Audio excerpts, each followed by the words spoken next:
There's a moment just before the end when time doesn't move forward anymore. It folds inward, soft and still. No words, just a look. The kind of look that tells the whole story. Love that stayed, pain that passed, and something else too. A quiet permission to let go, to leave, to rest. He looked at me like that, not with fear, not even with sadness, but with a kind of fullness, like he had seen everything he needed to see, like nothing had been wasted. Like goodbye was only one part of a longer sentence, and in that look I felt the world hush. It had been a long week, the kind where hours stretch out and collapse all at once. He was in hospice now, tucked into a room that smelled faintly of lavender and alcohol swabs. The blinds were drawn halfway, letting in just enough light to keep the shadows company. Machines had been quieted. No more beeping, no more alarms, just breath. And then, less of it. His name was Marcus. 71 years old. A teacher, a father, once a distance runner. I had met him only a month earlier, though time plays tricks in these places. He seemed to arrive at the end of his story already prepared. Not eager, but also not afraid. He often joked that life was a series of hellos and just one real goodbye. I'd sit with him most evenings. Sometimes he talked, more often he didn't. His daughter lived across the country and hadn't visited yet. She called, but he'd grown too tired to hold the phone. So I read his books out loud. Steinbeck, mostly. He liked the way those stories moved through dust and love at the same time. On this day, the nurse had pulled me aside that morning. "It's close," she said, voice lowered. "Hours, maybe." I nodded, though I already knew. You can feel it in the room, like the walls are listening differently, so I stayed. There's a kind of conversation that happens without speech. The eyes do most of the work, but it's more than that, more a kind of atmosphere, a pulse shared, between two people who've agreed, whether they realize it or not, to sit on the edge of something sacred. That's where we were. Marcus hadn't spoken in over a day. His mouth was dry, his breathing slow and uneven. But his eyes were open, barely, and every now and then they'd search the space until they found me. When they did, he'd hold them there as if to say, "Still here." And I'd nod, silently answering, "Still here." We didn't need to fill the quiet. It had its own kind of warmth. I'd place a hand gently over his and he'd move a finger in return. Not always, but enough to know he hadn't fully left. Not yet. Outside, the sun had started to drop, bleeding amber through the blinds. Inside, the only sound was his breathing, growing shallower now, more like a whisper than a rhythm. There were no grand declarations, no dramatic confessions, just a steady presence, a bearing witness. He looked at me like someone who knew I would carry part of him forward, and I knew I would. In that room, we were quiet together, but not alone. As the evening deepened, so did the stillness, the kind of stillness that feels earned, like a long exhale after years of holding your breath.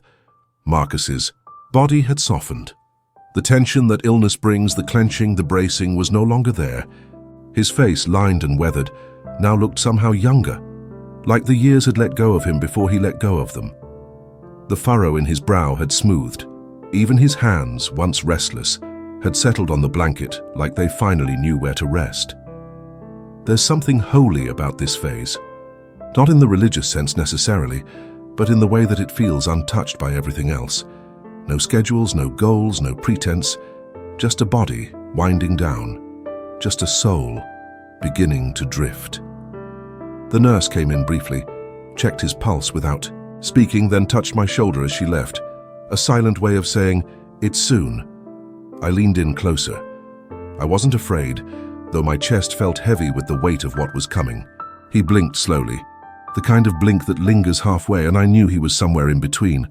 One foot still here, the other already stepping into something we can't quite name. There was no struggle, no gasping or sudden movements, only surrender. And it wasn't bleak. It was gentle, peaceful, like he was being carried by something quieter than sleep. And for the first time all day, I felt a kind of calm. It happened just as the room dimmed into blue. That strange hour between daylight and darkness, when things feel neither here nor there. I had leaned back in the chair, hand still resting on his, when I felt a shift, not in the air, but in him. He opened his eyes again, wider this time, clearer. There's no way to prepare for that kind of moment. I'd seen it before, but each time it feels singular, personal, like a page being turned slowly, and then, all at once, his gaze found mine, steady and sure. It wasn't frantic or searching. It wasn't even sad.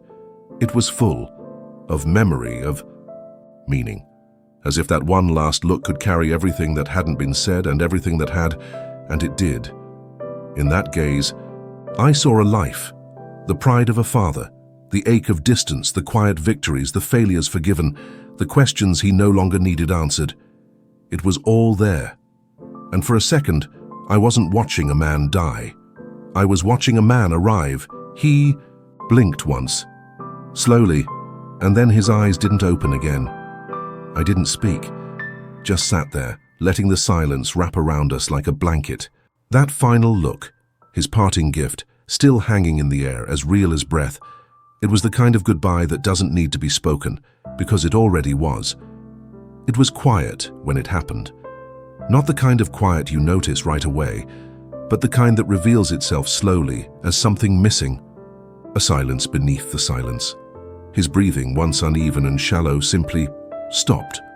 No gasp, no final cry, just the gentle end of a rhythm.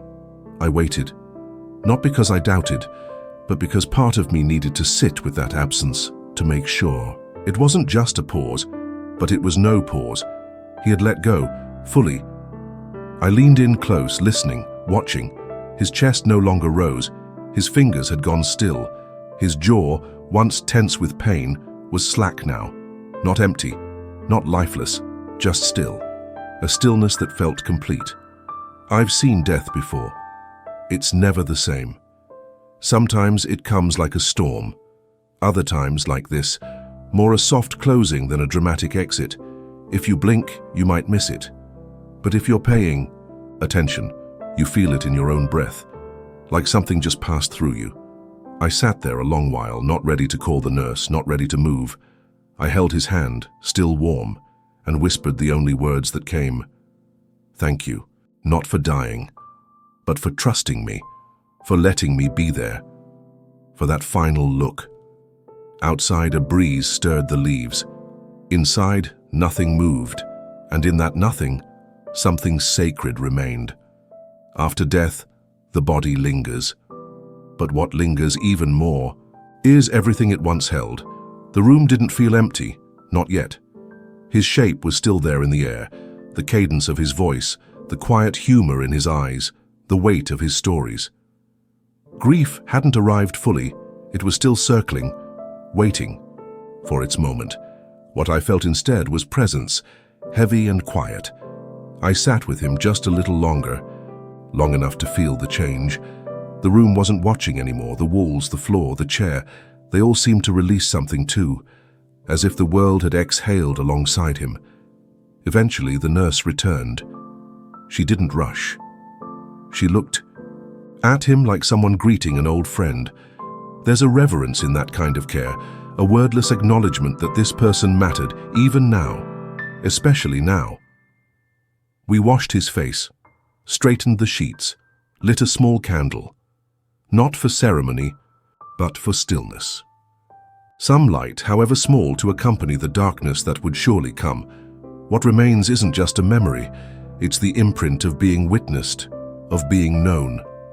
His daughter called that night. I told her gently. She cried quietly, and then asked me something I wasn't expecting. Was he afraid? No, I said. He wasn't, and I meant it.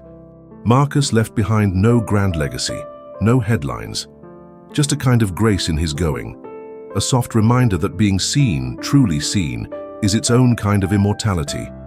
Forgiveness rarely arrives on time. It tends to linger, caught between pride and pain, waiting for the right words or the right silence. Marcus never spoke of regrets in any obvious way.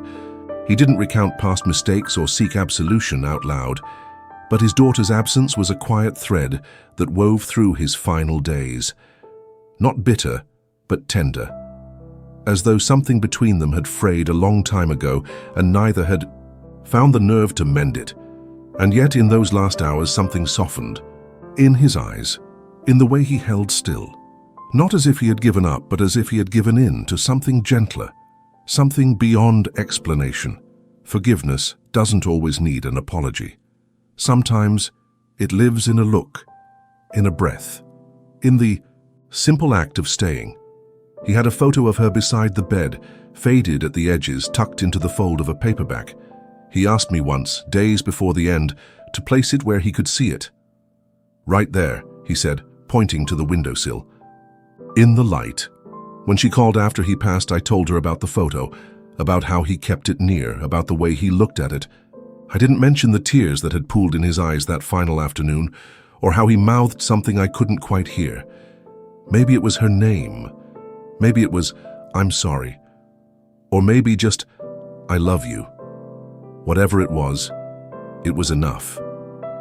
Death doesn't teach in lectures, it whispers. It moves slowly, quietly, carving meaning into the ordinary. What I learned with Marcus wasn't about dying, not really. It was about paying attention, deeply, tenderly, to what it means to be human while there's still time. He showed me that the end isn't something to fear, but something to meet with open eyes. That life, even when shrinking down to its final breaths, can still hold beauty, still make room for connection. We often think we need to say everything before someone goes, that we must solve every hurt, tie up every loose thread.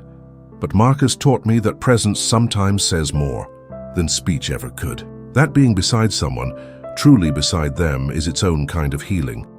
I carry that with me now. The sense that goodbyes aren't failures, they're invitations to be present, to witness, to honor. Even in the smallest of gestures, a photo, placed in the light, a final look exchanged, a hand held until the end. Loss strips away the noise. What's left is what mattered most all along. And what mattered for Marcus wasn't how he left, but how he stayed, until the very last moment. With quiet courage, there are no perfect endings, but there are honest ones, and that, I've learned, is more than enough. Some goodbyes don't echo, they settle, softly. Marcus didn't die surrounded by fanfare or crowded farewells. He died in the presence of one witness, a stranger-turned companion, in a room lit by dusk and memory. And in that quiet departure, something lasting was born, not dramatic, not loud, but deeply human. I often think about that final look, how much it held without needing a single word. It taught me that the end of a life isn't the end of meaning. Sometimes it's the place where meaning becomes clearest. What I carry now isn't just the memory of his death, it's the echo of his calm. The way he released the world with such grace, and in doing so, gave the rest of us permission to live a little more gently, a little more honestly. He reminded me that dying well isn't about control. It's about surrender, not in defeat, but in trust. Trusting that who we are will outlast our bodies, that love, however imperfect, endures, that being seen even once is a kind of forever. So if you find yourself at the edge of goodbye, whether giving it or receiving it, know this: you don't have to say everything. You just have to be there, fully, quietly. And when the time comes, may you too find someone to meet your gaze, to hold the moment, to make sure it doesn't pass unnoticed. That is the gift we give each other, and Marcus gave it to me.